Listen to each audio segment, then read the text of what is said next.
નવા વર્ષે મહાનગરોમાં સ્નેહ મિલનનું કરાશે આયોજન. જગદીશ વિશ્વકર્મા સ્નેહ મિલન યોજી વધારશે ભાજપનો વ્યાપ. જિલ્લા પંચાયતની સીટ દીઠ યોજશે સ્નેહ મિલન સમારોહ.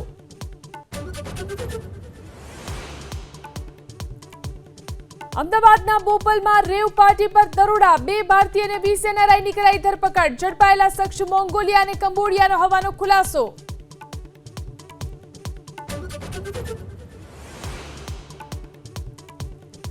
બનાસકાંઠાના ધાનેરામાં મીત ગૃહ ઉદ્યોગમાં લાગી આગ. ચીક્કી બનાવવાના ઉદ્યોગમાં આગ લાગી. ફાયર વિભાગે પાણીનો મારો ચલાવી આગ પર મેળવ્યો કાબુ.